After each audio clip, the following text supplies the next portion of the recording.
सीतापुर नाम के एक गांव में महेश नाम का एक साहूकार रहा करता था। महेश के परिवार में महेश, उसकी पत्नी रीमा और दो बेटी रिया और सुमन रहा करती थी।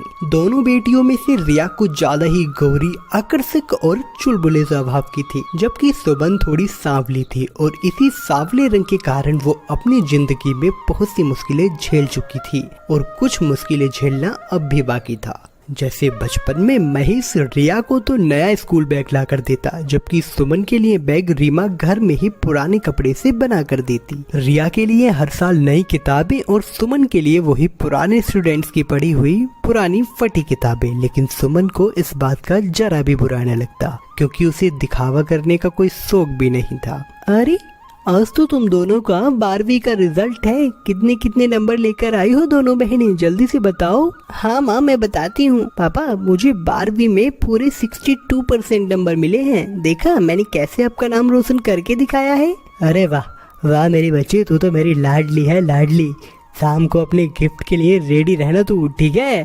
जी महारानी तुम भी खोल लो अपना मुँह, तुम भी अपने इस काले कलूटे मुँह से बता दो अपना रिजल्ट। जी पिताजी बताती हूँ। माँ पिताजी मुझे पूरे 88% मार्क्स मिले हैं 12वीं में। अब तो मेरा एडमिशन शहर में किसी भी अच्छे कॉलेज में कम फी में ही हो जाएगा। मैं भी पढ़ लिख कर आपका और माँ का नाम रोशन करूंगी। नहीं नहीं, दोनों कॉलेज जाओगे तो घर का काम कौन, मैं और तुम्हारी माँ करेंगे क्या? बहुत पढ़ ली तू, अब तू घर का काम देख।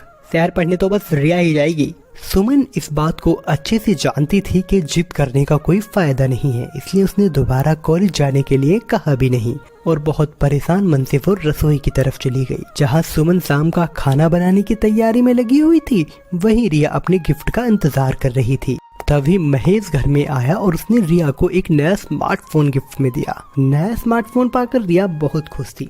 सुमन ये सोचकर रसोई से बाहर आई कि उसके पास होने की खुशी में भी उसे गिफ्ट मिलेगा, लेकिन महेश ने सुमन को देखते ही कहा, अरे चल सुमन बहुत भूख लगी है, जल्दी से खाना ला कर दे। बस सुमन को फिर एक बार हताशा ही हाथ लगी। एक रात अचानक महेश के गोदाम में न जाने कैसे आग लग गई। आग इतनी भीषण थी कि उसने थोड़ी ही देर में सब कुछ जलाकर राख कर दिया, जिसे देखने के बाद महेश बहुत ज्यादा परेशान था। लेकिन रिया को इस बात से कोई फर्क न था, वो तो मस्त अपनी लाइफ एंजॉय कर रही थी। इतनी बड़ी दुर्घटना होने के बाद भी उसे जरा मलाल नहीं था। पिताजी मेरी पढ़ाई में अब मुझे लैपटॉप की जरूरत पड़ रही है, लैपटॉप के बिना अब काम नहीं चल पाएगा, तो मुझे जल्दी से जल्दी एक लैपटॉप ला कर दो। अरे रिया बेटा, तुम तो जानती हो गोदाम में कितना नुकसान हुआ है, ऐसे में और ज्यादा खरीदने की तो कोई गुंजाइश नहीं है। मुझे कुछ नहीं पता, मुझे चाहिए मतलब चाहिए। महेश ने भी अब अपनी बचत पूंजी में से पैसे निकाल कर रिया को लैपटॉप ला कर दिया। नए लैपटॉप के आते ही रिया ने पढ़ना लिखना तो बिल्कुल बंद ही कर दिया और पूरे दिन लैपटॉप पर सोशल साइट्स चलाने में बिजी रहने लगी।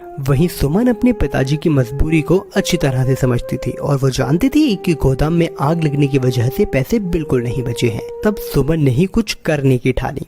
अरे बहन, अब तो तुम अपने लैपटॉप पर पढ़ाई करती हो, तो अब तुम अपना ये फोन मुझे दे दो। मैं YouTube पर अपनी वीडियोस अपलोड करके पिताजी की मदद करूंगी। अच्छा जी, YouTube? और वो भी तू? ये बता, तुझ जैसी बदसूरत को वहाँ देखेगा कौन? वो भी ठीक है। अरे YouTube पर वीडियोस अपलोड करने के लिए YouTube पर अकाउंट होना चाहिए।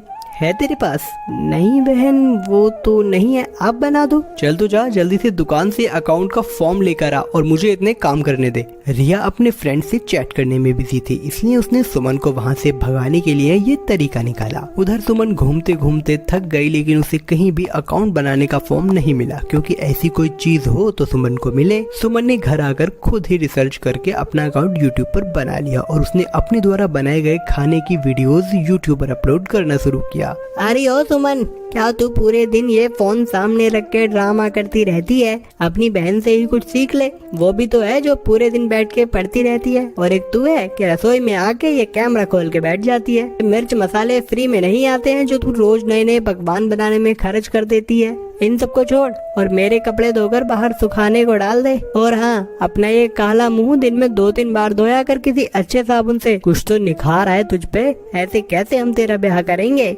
सुमन अपनी माँ की जली कटी सुनकर बहुत निराश हो गई, लेकिन अब बेचारी करे भी तो क्या करे। सुमन ने अपने चैनल पे काम करना जारी रखा। वो डेली एक वीडियो अपने चैनल के लिए बनाती और रोज अपलोड करती। ऐसे ही करते करते काफी समय बीत गया, लेकिन उसके अभी तक 1000 सब्सक्राइबर्स भी कंप्लीट नहीं हो पाए थे। ऐसे में सुमन ने अब वीडियो बनाना बंद करने का फैसला किया और उसने अपनी तरफ से आखिरी वीडियो अपने यूट्यूब पर अपलोड की और सोने के लिए चली गई। अब सुबह जब सुमन ने अपना फोन चेक किया तब उसने देखा कि उसकी एक वीडियो वायरल हो गई है, जिस पर रात रात में पूरे 2 मिलियन व्यूज है और उसी एक वीडियो ने सुमन को पूरे 10,000 सब्सक्राइबर्स दिए हैं। ये देखकर सुमन में एक नई हिम्मत आ गई और वो यूट्यूब पर अब और ज्यादा मेहनत करने लगी। एक दिन सुमन के यहाँ एक डाकिया आया। अरे आंटी जी, ये आपका पार्सल है, सुमन जी के नाम का, आप उन्हें दे दीजिएगा। बस 4 पैसे कमाए ना और कल्लोबती ने ऑनलाइन ऑर्डर करने शुरू कर दिए। पता नहीं अब क्या मंगा लिया इसने। दरअसल उस बॉक्स में सुमन का सिल्वर प्ले बटन अवार्ड था जो यूट्यूब की तरफ से उसे मिला था। अब क्या था, सुमन का चैनल अब अच्छा चलने लगा था और उसकी कमाई लाखों में होने लगी थी।